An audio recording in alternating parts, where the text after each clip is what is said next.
Pronto. Amém. Pode Pai, orar. nós te louvamos nessa noite, nessa oportunidade, Deus, de iniciarmos mais um ano, Senhor, de encontros, de amigos, de irmãos, Amém, para ouvir a Jesus. tua preciosa palavra. Senhor. Continue, Senhor, trazendo pessoas para, Senhor Deus, também participar desse momento, que alcance lugares imagináveis, porque o Senhor é poderoso para isso. Então, mais uma vez, Senhor, a vida do nosso irmão Wilton, Deus, muito obrigado, Deus, por mais um ano você está conservando o teu filho, abençoando, levantando ele, só possa estar, Senhor Deus, ajudando em todas as suas necessidades e dificuldades. Amém, Jesus. Também cada irmão nosso que nesse momento, Senhor, não pôde estar ou desejou participar nessa noite, que outras oportunidades, outras quintas-feiras, Senhor, com outros temas, outros estudos também possam, Senhor, participar. E, Senhor, traz, Senhor, pessoas para ouvir, para, Senhor Deus, ser cada vez mais, Senhor Deus, desafiado, Senhor, em seguir o teu caminho, em olhar pela tua palavra, em fazer várias renúncias, Senhor, para a glória do teu reino.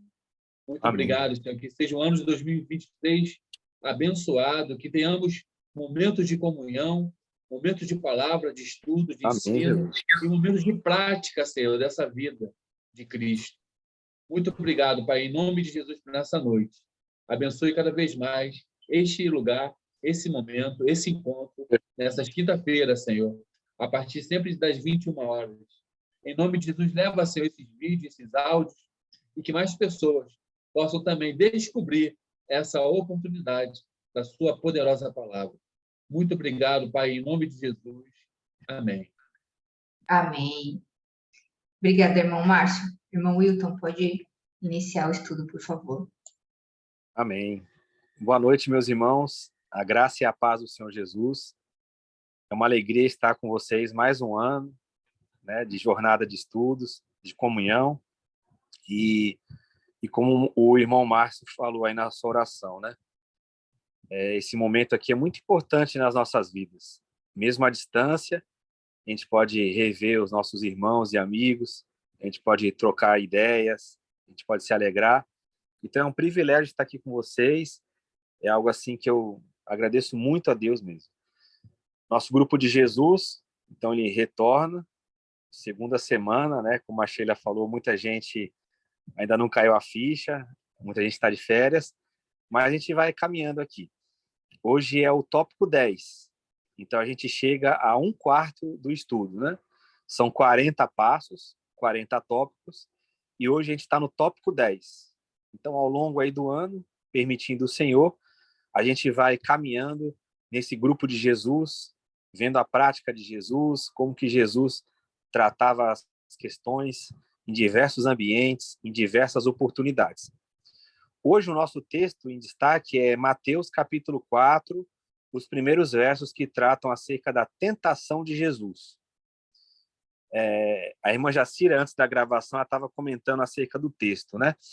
E esse texto das tentações, ele é um texto muito importante nos evangelhos. Por quê? Porque os evangelhos retratam dele de uma maneira muito especial.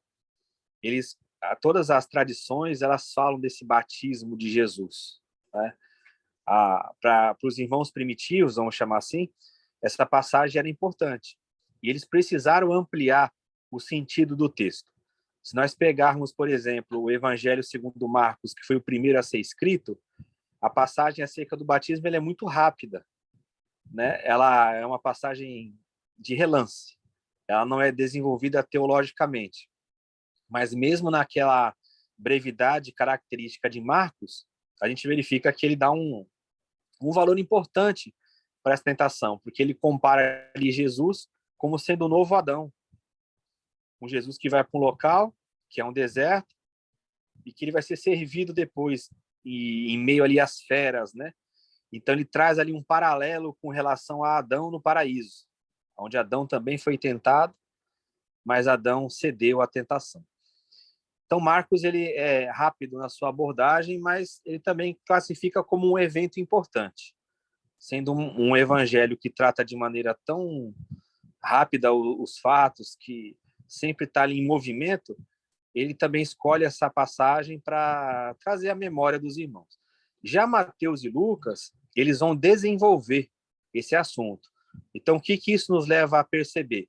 Que as comunidades iniciais, primitivas, elas tiveram necessidade de conhecer esses temas, né? Já que Marcos, que é o primeiro evangelho, ele passou rápido, e os dois que vêm na sequência, eles desenvolvem um pouco mais o assunto, ou até bastante, né? O que dá para dizer? Que foi necessário uma ampliação do entendimento desse assunto para a vivência ali das comunidades. O evangelho que nós vamos estudar é Mateus, né? Mas em Lucas é bem interessante também, porque Lucas ele dá uma abordagem nas tentações visando colocar Jerusalém como o centro. Para ele, o importante era Jesus chegar em Jerusalém. Por isso que na ordem das tentações de Lucas, a última tentação é a tentação do pináculo do templo, lá em Jerusalém. Ou seja, o desafio máximo de Jesus é Jerusalém, é vencer em Jerusalém. Jesus ele entra ali cheio do Espírito Santo na tentação e depois ele sai repleto do Espírito, ele sai no poder do Espírito. Então Lucas mostra que essa caminhada para Jerusalém, ela tem que ser revestida de poder nas tentações, no deserto, onde Jesus ele vai sair vitorioso rumo a essa marcha, essa caminhada triunfante para Jerusalém. Não é o nosso assunto aqui. O nosso assunto é Mateus, mas para vocês verem como que cada evangelho ele trata esse assunto numa dinâmica diferente.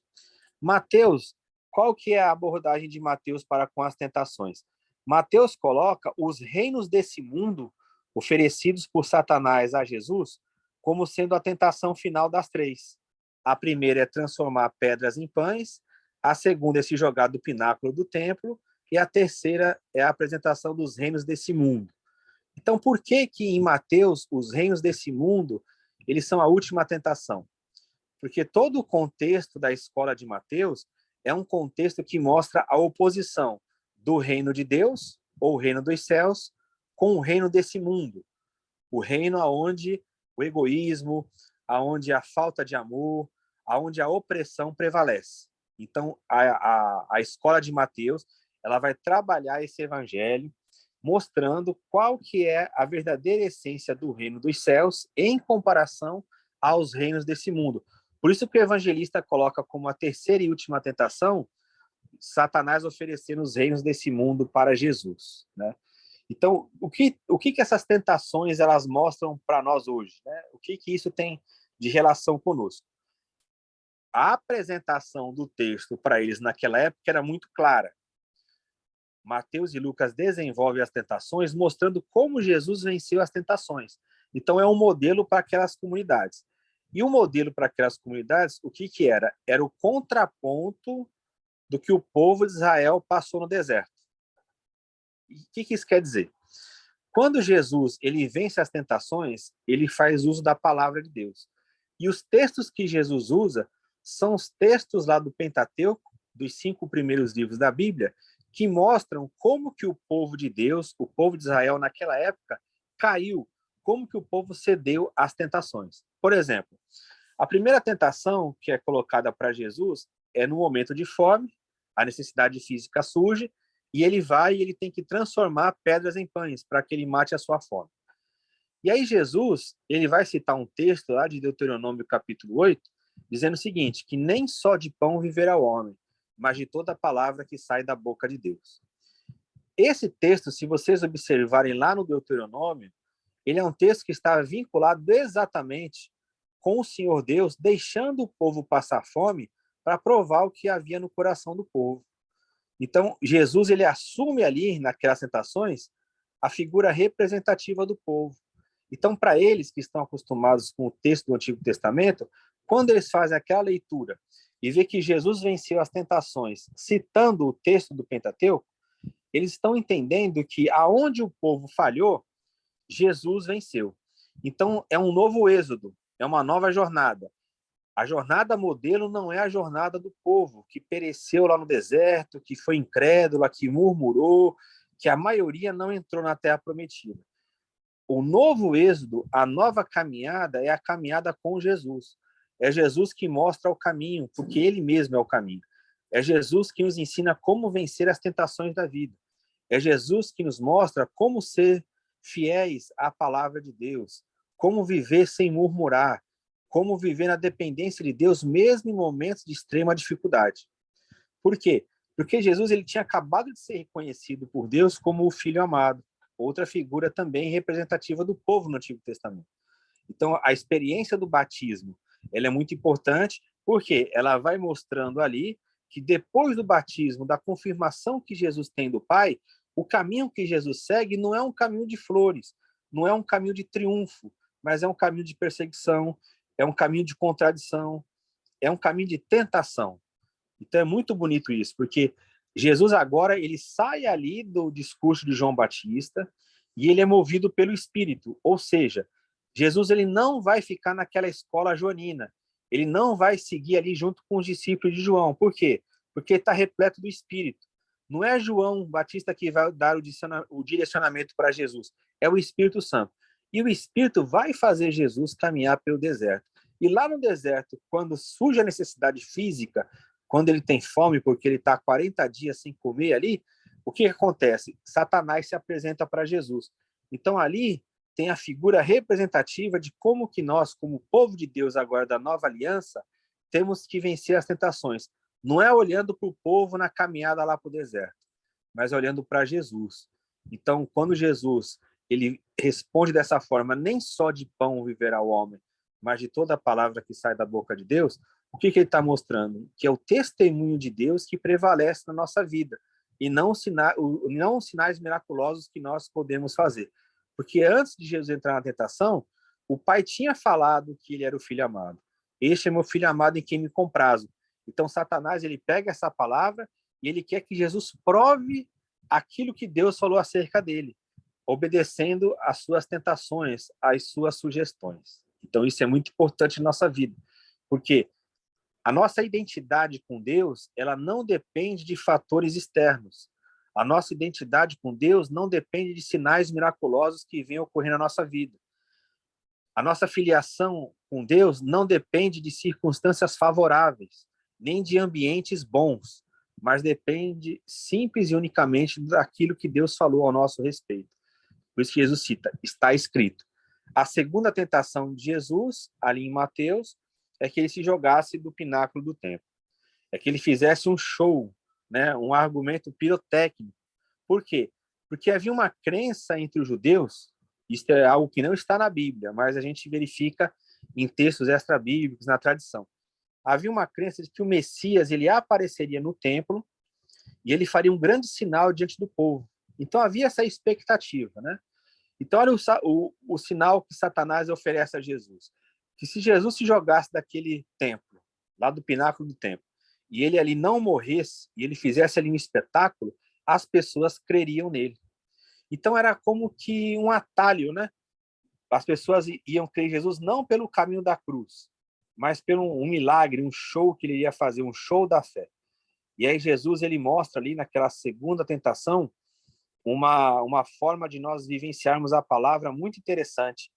Porque quando Satanás ele oferece um texto bíblico para Jesus, Jesus ele não aceita aquele texto de imediato. Por quê? Ele verifica que aquele texto na boca do diabo tem uma outra intenção, além da intenção pela qual o texto foi escrito. Então, o que Jesus faz? Jesus pega aquela palavra e verifica. E ele fala o seguinte, também está escrito, não tentarás o Senhor teu Deus. Jesus ele faz a aplicação correta da forma bíblica de nós lidarmos com os textos, comparando escritura com escritura, texto com texto. Satanás cita um texto para Jesus, ele fala, lança-te daí abaixo, porque está escrito. Então ele cita o Salmo 91. Vamos ver se os anjos vão te guardar? Vamos ver se Deus está contigo? Mostra que Deus é a sua companhia. Então Jesus ele fala para não tentar o Senhor teu Deus. Nós nunca devemos usar a palavra para fazer prova de Deus, no sentido de para que Deus prove que ele está conosco. O que Deus falou ao nosso respeito, basta. Não é eu pegar a palavra e falar que ela tem que ser viva na minha vida se Deus fizer tal ato. Hoje a gente vê muitas pessoas que elas usam a palavra de Deus dessa forma. Se Deus não fizer isso aqui, eu rasgo a minha Bíblia. Se Deus não agir agora, eu paro de acreditar. Essa pessoa ela já não acredita mais na palavra de Deus. Porque quando você acredita em Deus, você não coloca situações para que Deus haja, para que ele prove a fidelidade dele. Deus é fiel, Deus não pode negar-se a si mesmo.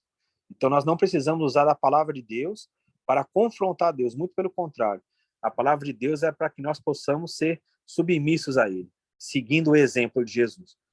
E aí a terceira tentação, em Mateus, Satanás leva Jesus a um alto monte, né? Esse levar de Satanás, ele é um levar psíquico, né? Ele não transportou Jesus fisicamente. A maioria dos comentaristas fala de um apelo ali psicológico, até de uma experiência de êxtase, né? De uma visão, tal. E aí Satanás ele coloca ali Jesus diante dos reinos desse mundo e mostra a glória desses reinos. E aí ele oferece para Jesus toda essa glória, desde que Jesus se prostrasse perante ele e o adorasse. Veja que proposta terrível, né?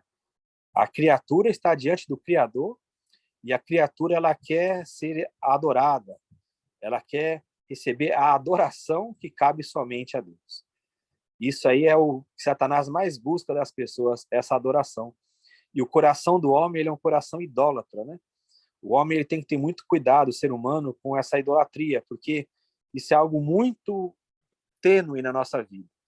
Muitas pessoas elas podem adorar diversas coisas, né? Desde coisas ruins até como coisas boas, passam a ser fonte de adoração, passam a ser alvo da adoração.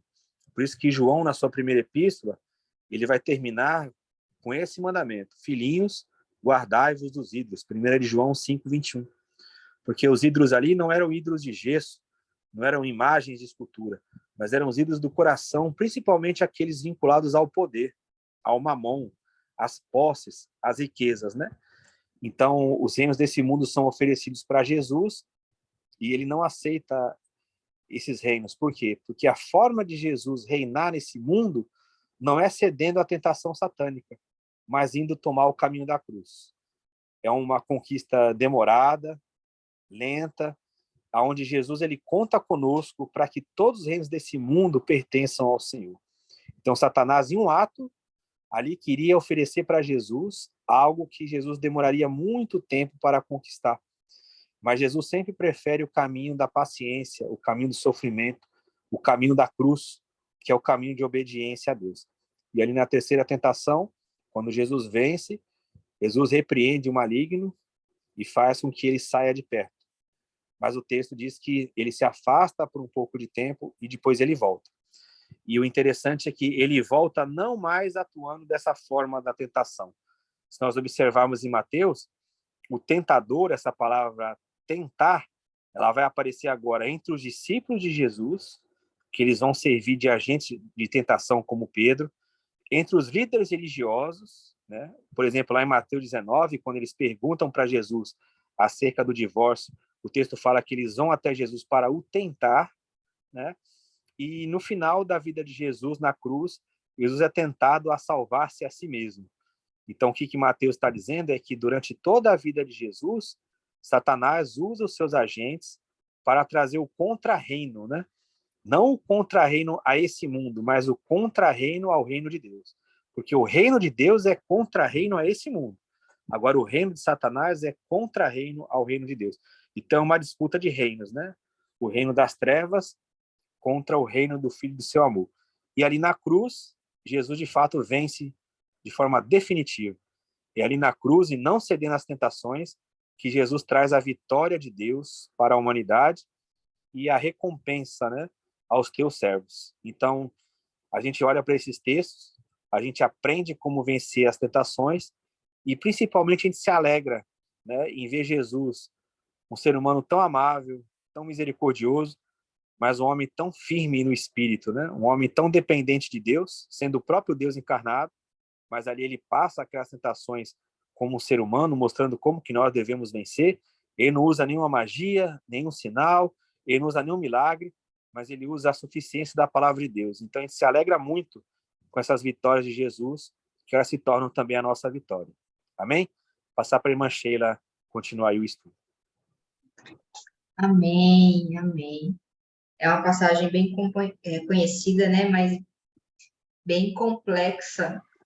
E, assim, o que me vem à cabeça é E o que mais, assim, me chama a atenção é que o diabo conhece a palavra, né? Então, por isso que se fala muito de falsos profetas, etc e tal, porque eles conhecem a palavra, né? Muitas vezes mais do que aqueles que são cristãos que servem a Deus, né, Will?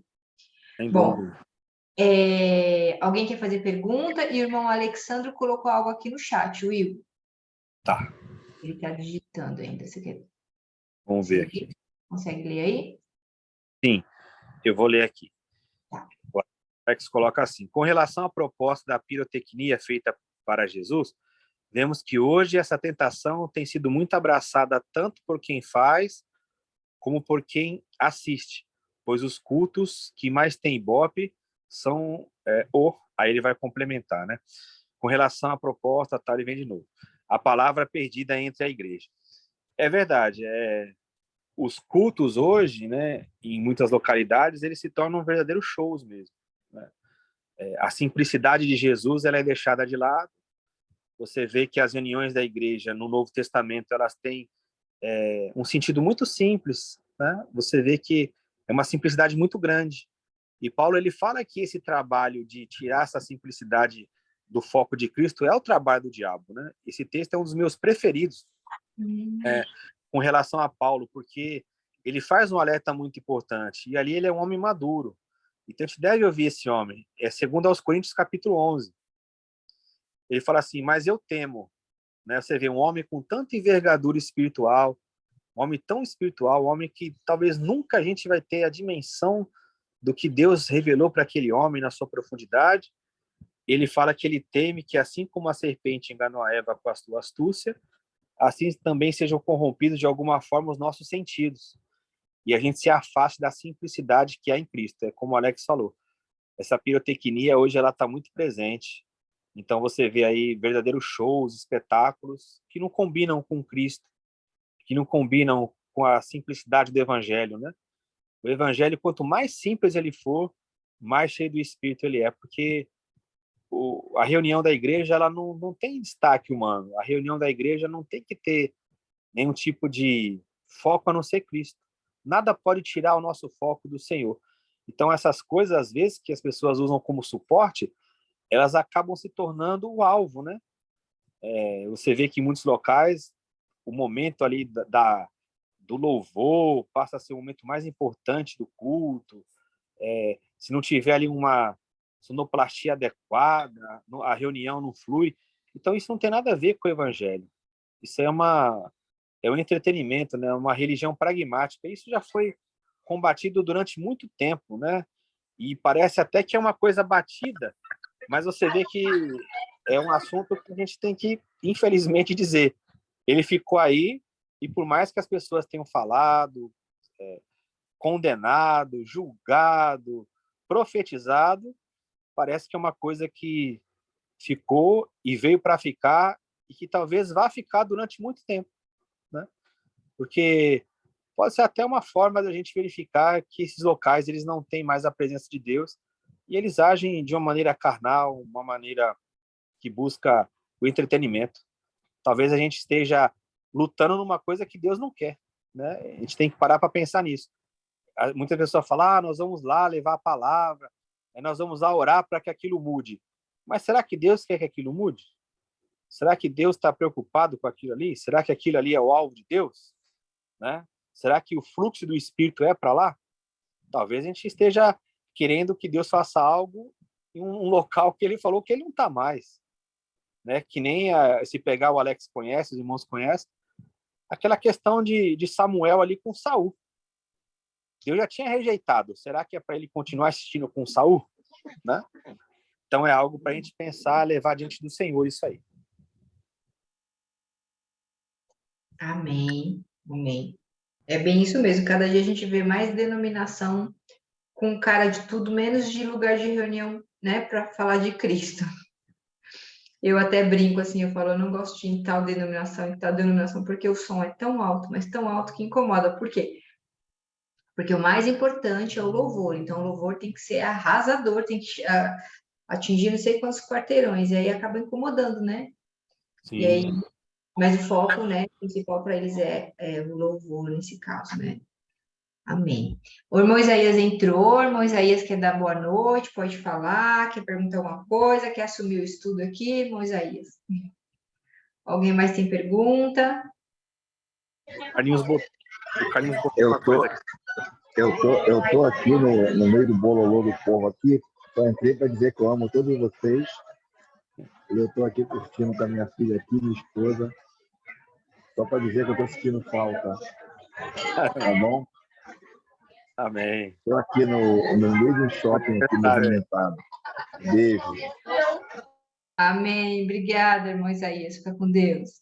Beijo aí na filhona. O Carlinhos colocou uma observação aqui no chat.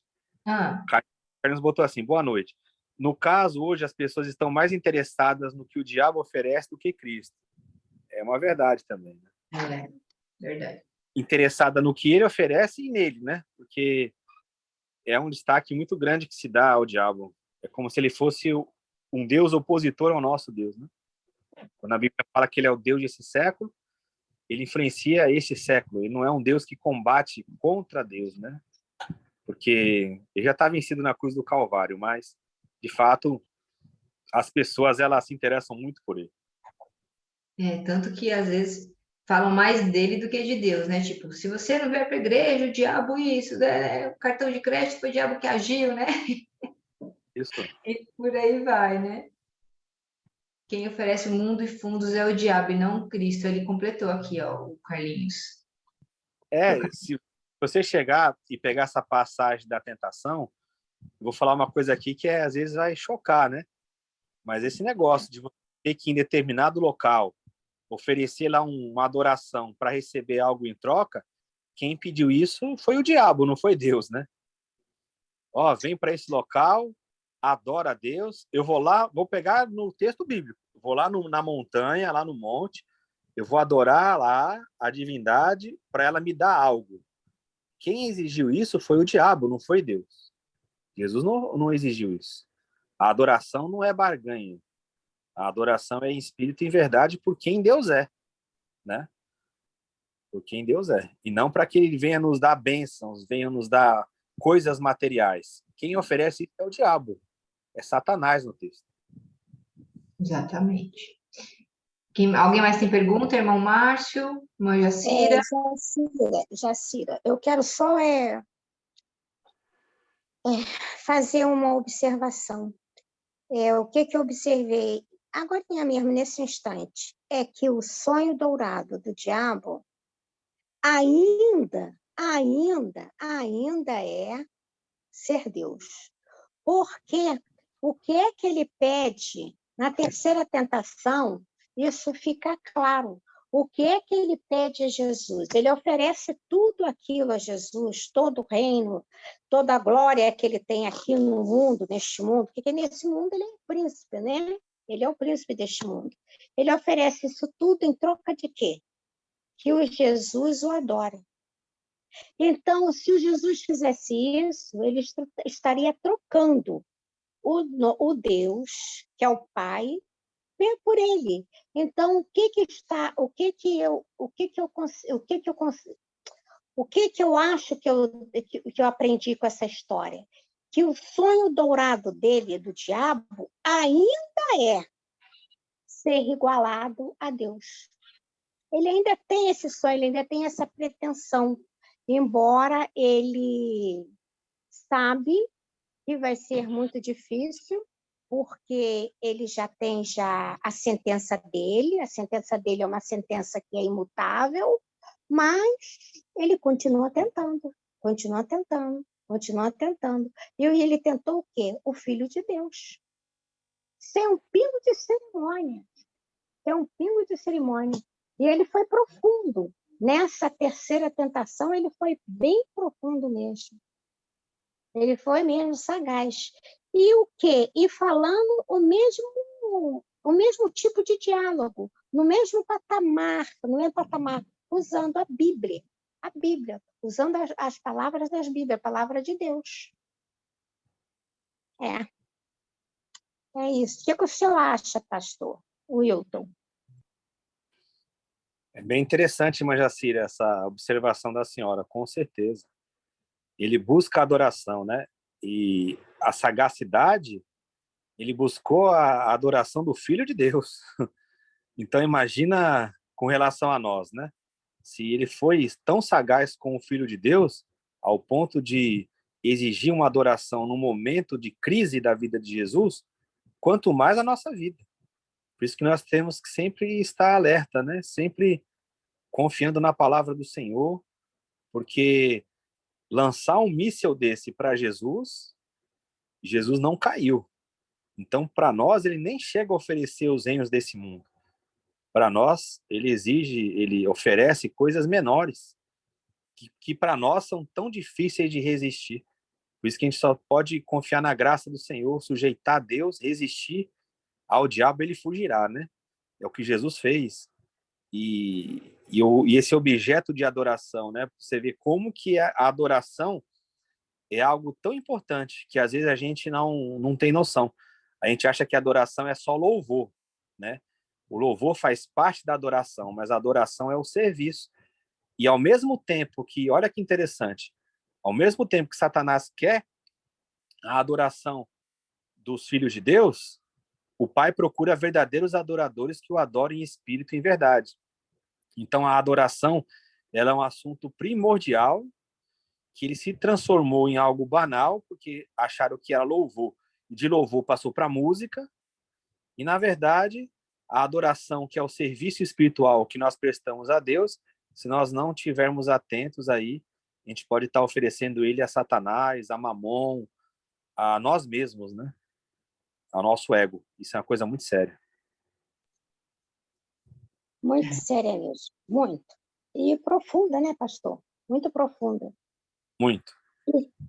E fácil do ser humano escorregar. O ser humano escorregaria com facilidade. Sem dúvida. O Carlinhos está colocando aqui, né? Muitas das vezes nos fazemos de diabo, citando versículos para Deus em troca de algo. É, exatamente. Não só nisso, né, Carlinhos? Nisso aí também, com certeza. Citando para Deus e usando a Bíblia contra o próximo, igual os fariseus faziam. Quando a gente vai tentar, né?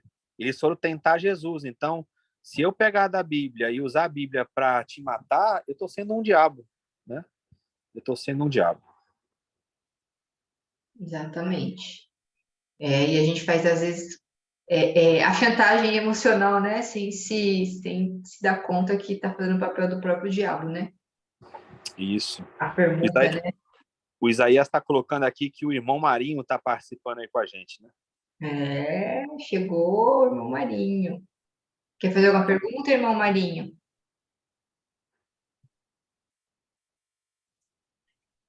Irmão Márcio, alguém que tem alguma pergunta, alguma coisa a escrever aqui no chat? Irmão Isaac também está aí. Temos Isaac 2020 Araújo. O Alex. Sandro. Márcio abriu aí o microfone. Pode falar. O Espírito Santo continua nos conduzindo a um deserto para termos mais de Cristo nos dias de hoje? Boa pergunta, né? Boa pergunta. Sem dúvida. O deserto é o local do crescimento, né? Se nós olharmos tipologicamente, quando o povo sai lá do Egito, ele passa no deserto até entrar na Terra Prometida. Então, é uma troca de alimentação, né? Primeiro eles comem o cordeiro, depois eles comem o maná e depois eles comem do fruto da terra.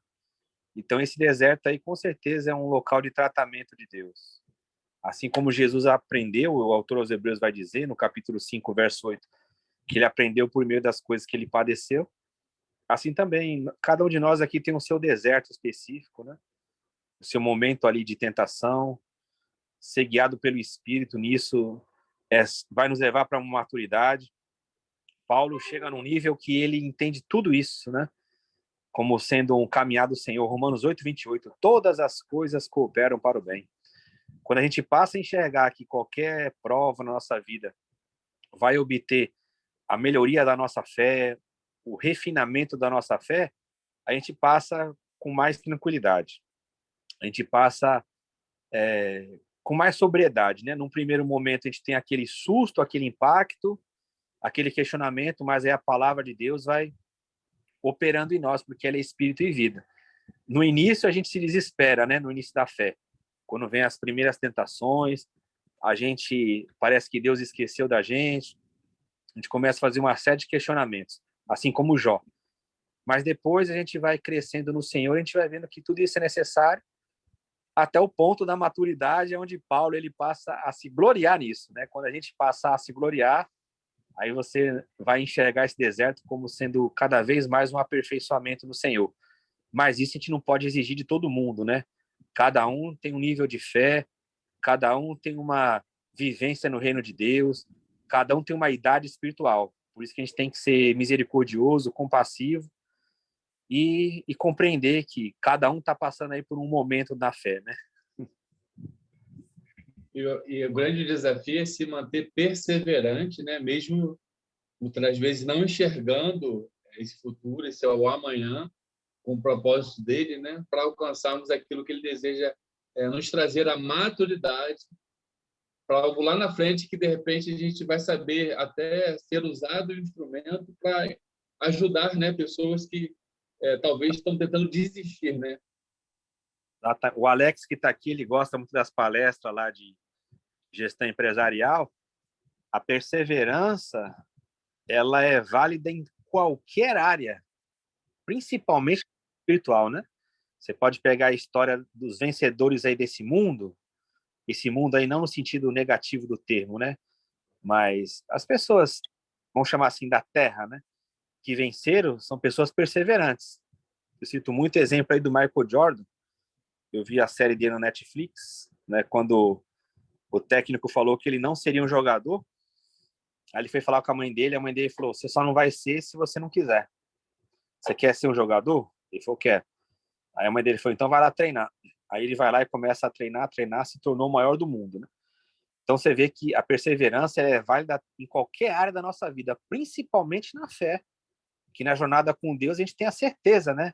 Muitas pessoas perseveram e não chegam ao objetivo final, mas vencem. Agora nós não, nós temos a certeza e a perseverança é maravilhosa, porque geralmente você já teve essa experiência, né, Márcio? Os irmãos aqui, você está perseverando, parece que não tem saída. Daqui a pouco, de uma hora para outra, um negócio acontece, você fala, meu Deus, já foi?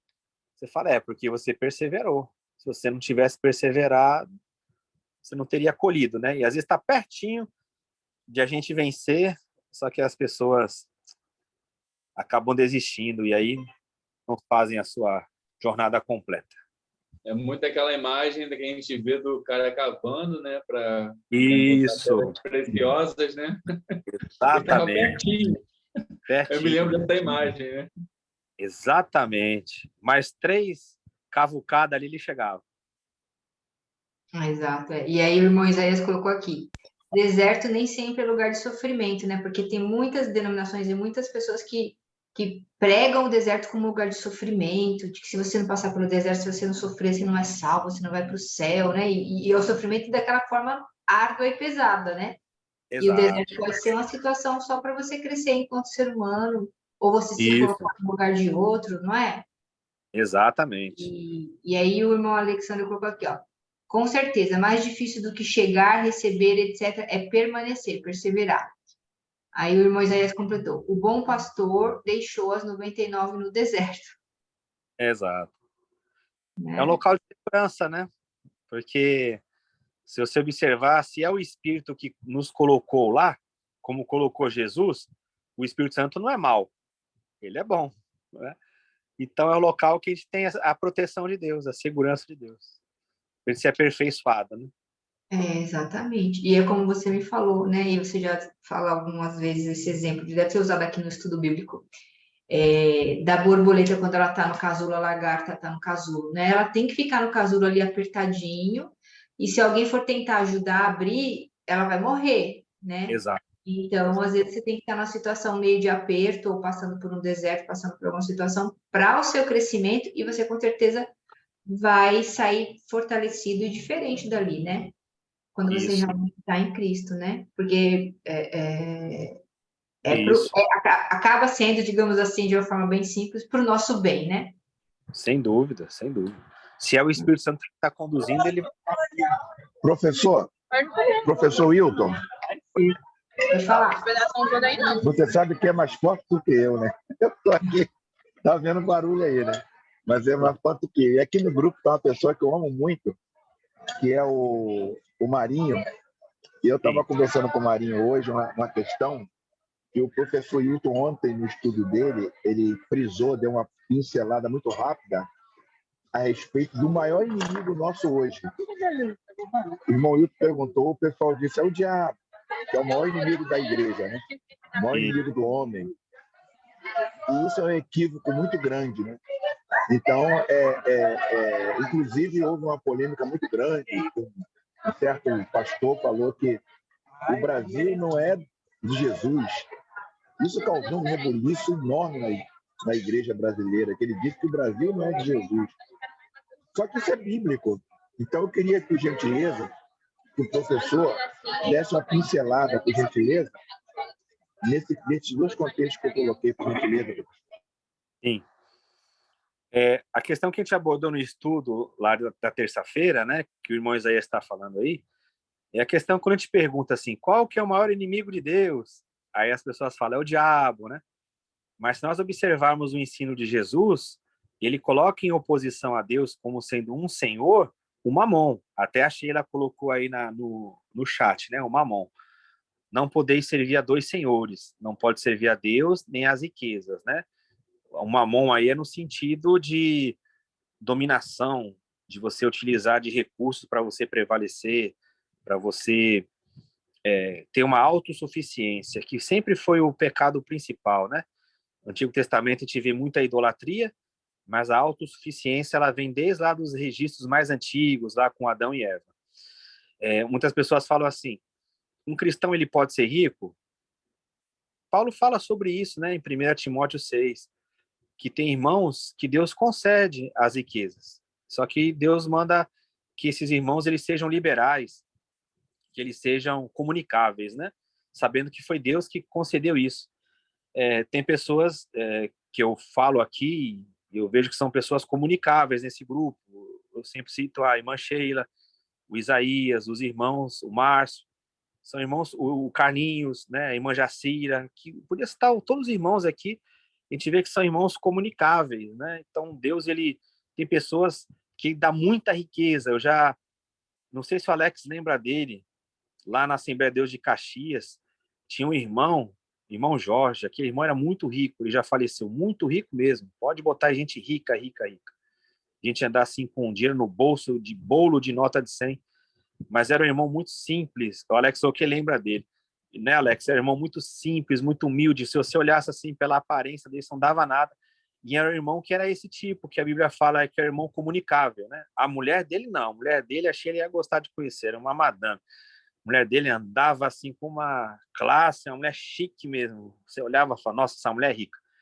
Mas ele não, e ele era comunicável. Então, no reino de Deus, tem pessoas que são comunicáveis. O Senhor dá capacidade dessas pessoas ganharem recursos desse mundo, riqueza, para ajudar, né? E graças a Deus por elas. Mas as riquezas em si, quando elas são o alvo, elas se tornam uma oposição a Deus, porque no reino de Deus, mais bem-aventurada a coisa é dar do que receber. E a questão de o Brasil não ser do Senhor Jesus, né, que o Isaías colocou, não é nem só o Brasil, né, Isaías? Qualquer nação hoje não pode advogar que ela é de Deus, que é do Senhor Jesus. Porque no Novo Testamento, a nação que pertence ao Senhor é a igreja. 1 de Pedro 2 faz aquela transferência. No Antigo Testamento, feliz a nação cujo Deus era o Senhor, era a nação de Israel, que tinha aquela questão dos deuses nacionais, né? O Deus de Israel, o Deus Dagon, o Deus Baal, que eram os deuses, as divindades filisteias, egípcias, de todos os outros reinos, contra o Deus de Israel. Então, ali era uma questão dos deuses nacionais. Já no Novo Testamento, Pedro vai dizer que o sacerdócio santo, a nação santa, o sacerdócio real, não é a nação de Israel, mas é o novo Israel de Deus, que é a igreja. Então, feliz a nação cujo Deus é o Senhor, não é o Brasil, não é Israel, não é Estados Unidos, não é China, não é Mongólia, é a igreja. a igreja e a nação de Deus no Novo Testamento. Amém. Alguém mais quer falar? A irmã Jacira acho que queria fazer aquela oração lá, né, Xê? Irmã Jacira, quer fazer a oração agora, irmã Jacira, enquanto as pessoas se animam? Quero sim, Sheila. Espera aí que eu vou fazer, tá? Tá bom. Muito amor. Senhor Jesus, supre nossas deficiências, ilumina nosso caminho, dai-nos luz para descobrir os obstáculos, força para superá-los, audácia para buscar novos caminhos e fé para saber que existem. Dai-nos capacidade para aceitar os que seguem outras sendas, esperar os que caminham lentamente, apoiar os que se cansam, levantar os que caem e compreender os que vão embora. Assim seremos teus companheiros de caminho e tu caminharás ao nosso lado. Amém. Amém. Amém. Linda oração. Eu fico muito feliz quando a irmã Jacira ela lê, quando ela fala dessas orações, porque esse aqui é o primeiro grupo de Jesus que as pessoas se dedicam a ler as orações. Eu sempre coloco lá, eu pego no texto do Pagola lá e coloco, nunca ninguém comenta. Eu falo, poxa, são orações tão bonitas, né? Aí a irmã já fico muito feliz com isso. São orações curtinhas, né? Que até teve um dia que eu li uma outra, ou foram duas, não sei. Mas elas são tão profundas, né? E aí, assim, eu acho também que talvez muitos cristãos tenham um certo preconceito de outras orações, porque acha que a única oração é a do Pai Nosso. Essa foi a que Deus, né, deixou para nós e tudo, mas existem outras orações. Isso aqui é uma oração que provavelmente ele fez para Deus e ele escreveu, assim como as nossas orações são únicas, né? A gente pode falar errado, pode às vezes falar repetido, repetir 2, 3 vezes a mesma coisa. Tem hora que eu falo, Deus, eu estou repetindo o que eu falei 3, 4 vezes, mas o senhor me entende, o senhor me entendeu, né? E é oração também, só que a gente não põe no papel, né? E essas orações que você manda, realmente, elas são lindas, porque são muito profundas, né? Se a gente lê assim, com um pouquinho mais de calma, a gente se emociona e se sente muito tocado pelo Espírito. Eu, pelo menos, tenho essa vivência, geralmente, quando eu leio, viu, Will? São lindas mesmo. Sem dúvida mesmo. Então, muito obrigada por dividir isso com a gente, né? Eu fico muito feliz que eu vejo lá no material do Pagola, né? E você vê que não são nem orações dele, né? O Pagola ele faz os textos e ele coloca no nome dos irmãos que fizeram a oração. Então, eu acho isso muito bonito também. Essa, por exemplo, de hoje está como anônima, né? Então, ele nem sabe de quem é, mas ele colocou. Exatamente. É isso aí, que bênção, né? Amém. Alguém tem mais alguma pergunta? Tem alguém que colocou aqui no chat alguma coisa, vamos ver. Eu, Alex, né? Uma questão que é trabalhada ali nas tentações, intrinsecamente, é o ego. Quanto mais alto se está, mais necessária é a redobrada de atenção ao ego, pois a queda pode ser maior caso ceda-se a ele. É verdade. É uma escalada ali mesmo, né? Alguns falam que as tentações ali, elas envolvem necessidade física, necessidade da alma e necessidade do espírito, né? Fome, depois vem a da alma, ser reconhecido, e depois a adoração, que é o espírito. Então, é uma escalada mesmo. Você geralmente vai nessa escalada, né? A primeira tentação é a física, geralmente a gente escapa com mais facilidade, né? Depois vem a da alma, a gente já tem uma dificuldade já de vencer a tentação da alma, onde ocorrem os conflitos, e a espiritual, às vezes, ela acaba nos cegando totalmente, né? Porque ele é muito sutil. Satanás, ele é um ser muito sutil. A gente não cai nas grandes pedras, a gente tropeça nas pequenas. Então, é na sutileza que ele vem, e a gente ali, às vezes, está fora do padrão de Deus, por ter uma tentação dessa. Exatamente isso aí que o Alex colocou. Ah, é verdade. Infelizmente é verdade. Gente, eu vou aqui falar do momento ofertório, que, né, já está na hora. Enquanto isso, se vocês tiverem alguma pergunta, vão anotando aí ou vão já deixando o microfone aberto na sequência, amém? Então, para quem não... Irmã Sheila, Oi, irmão Isaías. o irmão Wilton fala as coisas e com certeza usado pelo Espírito Santo, né? Sim, E eu vou guardando isso no meu coração. E o que ele falou é muito interessante com relação à questão da nossa postura diante de Deus. Que no nosso meio, nós observamos muitos homens de Deus que nos edificaram através da palavra de Deus, sendo usados de maneira tremenda, mas no meio da caminhada, essas pessoas se deixaram levar, né, como seres humanos, e cometeram pecados gravíssimos, né? Pecados assim, que envergonharam realmente a igreja do Senhor. O irmão Lito falou uma frase que eu não sei se ele lembra. O importante, né, que tu falou, Lito, a respeito do meio. Nós temos que ficar atento no meio, né, da caminhada. Tu lembra disso, Lito? Sim. As pessoas geralmente, né, Zé, elas colocam sempre uma ênfase na vida das pessoas no início, que é o início da caminhada, ou no fim, como que essa pessoa termina. Mas o grande desenvolvimento da fé é o meio da jornada, porque no meio da jornada você tem uma tendência, como ser humano, a você dar uma estagnada, né? No começo, geralmente, a gente vai com tudo, e quando a gente percebe que a gente está no final, quando a gente já está chegando, tem sempre aquele compromisso redobrado, aquela atenção. Isso quando é possível. Tem vezes que a nossa vida acaba de uma hora para outra, né?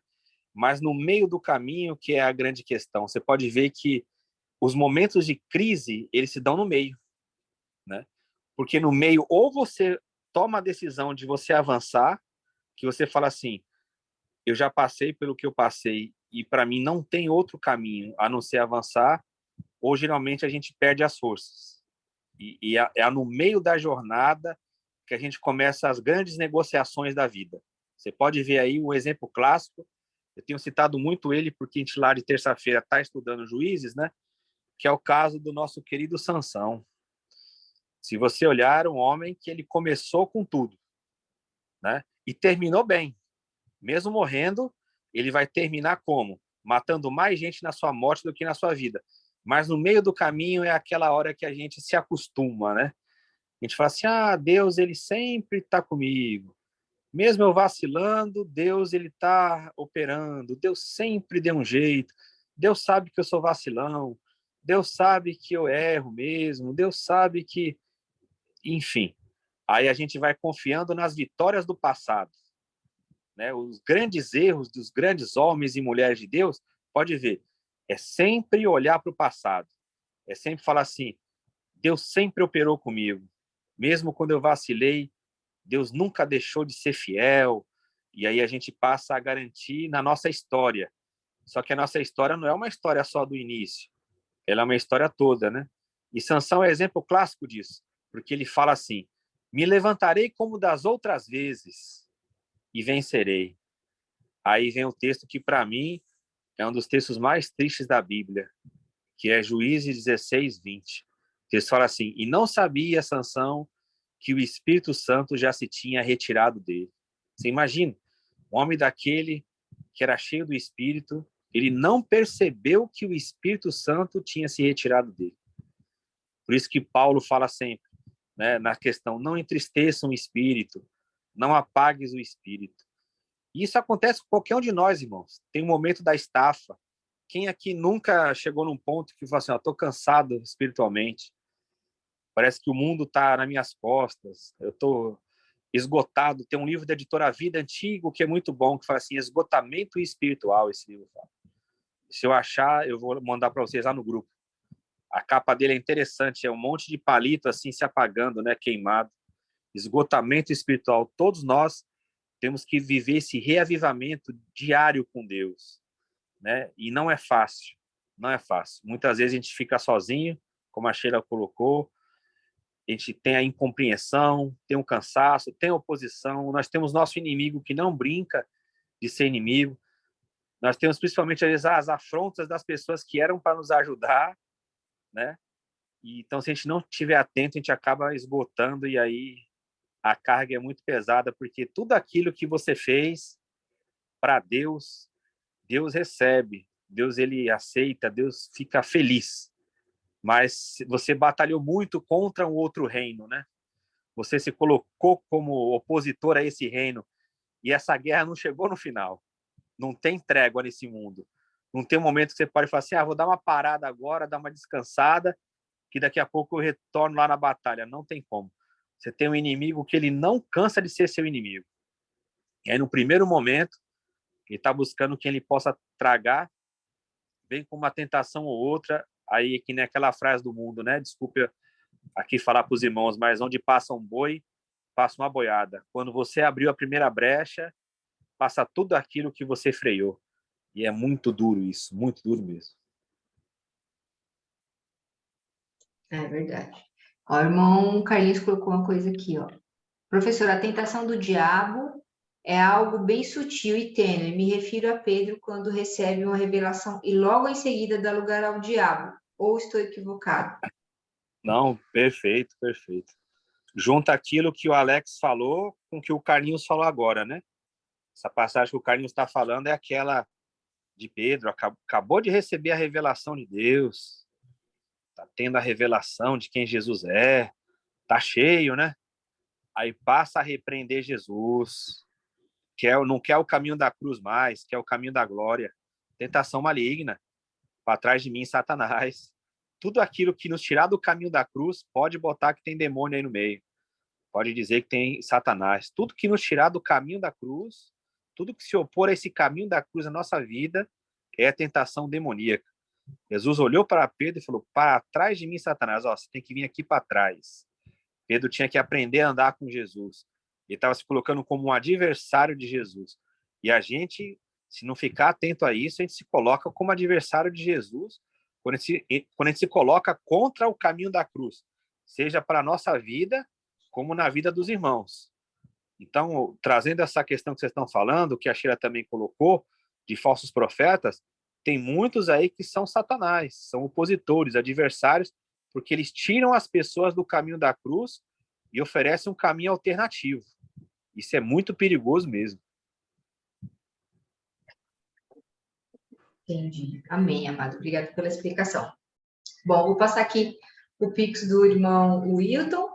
Para quem não conhece ou para quem vai assistir esse vídeo, a gente tem esse estudo bíblico todas as quintas-feiras, 21 horas, e o irmão Wilton não cobra nada por isso, nós não pagamos nada por isso, é totalmente gratuito, tanto a questão do vídeo, como também o material que ele manda para nós, tá? Então, quem quiser, puder ajudá-lo nessa empreitada, porque ele vive tão somente da obra, é só fazer um Pix para ele, cujo o código é o CPF dele, tá? Então, o Pix dele é o 285-753-398-50, CPF do irmão Wilton, 285-753-398-50.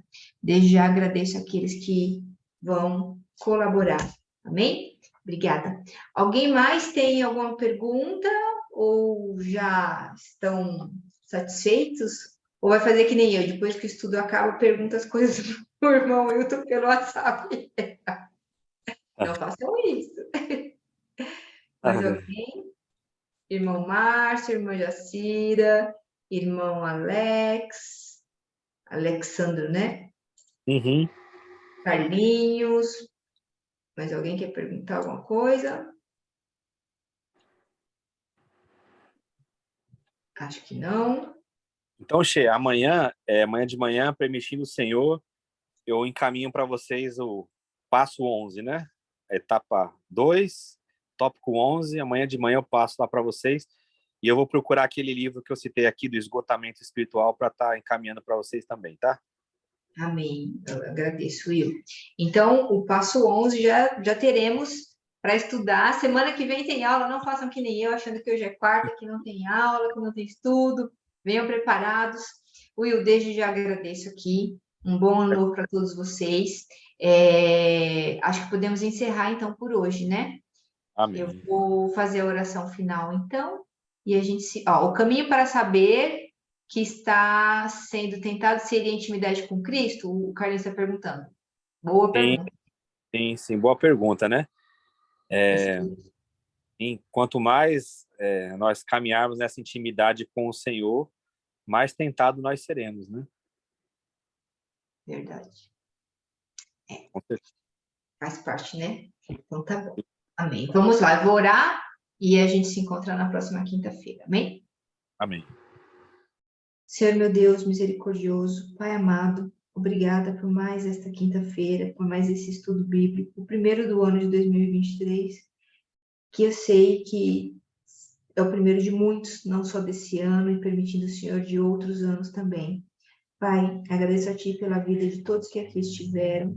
Peço pela saúde da irmã Jacira, que amanhã vai tirar os pontos, que esteja tudo bem, que ela esteja 100% recuperada, curada para a Tua honra e Tua glória, Senhor. Senhor, cuida de nós, nossos familiares, alcance aqueles que não puderam estar aqui, Senhor, alcance aqueles que vão assistir esse estudo pelo YouTube ou por alguma outra ferramenta, tempos depois, Senhor. Nós estamos em janeiro de 2023, mas eu creio que esse estudo vai chegar aos ouvidos de pessoas em 2024, 2025, enfim. O momento que chegar nos ouvidos dessas pessoas, que elas sejam alimentadas da Tua palavra, Senhor. Gratidão pela vida do irmão Wilton. Eu agradeço imensamente ao irmão Isaías por essa iniciativa de formar esse grupo, Senhor. Cuida deles e dos familiares deles, Senhor. Eu te peço e te agradeço, em nome de Jesus. Amém. Amém. Amém, amados. Deus abençoe. Até quinta-feira. Beijo para todos. Até quinta. Tchau. Tchau.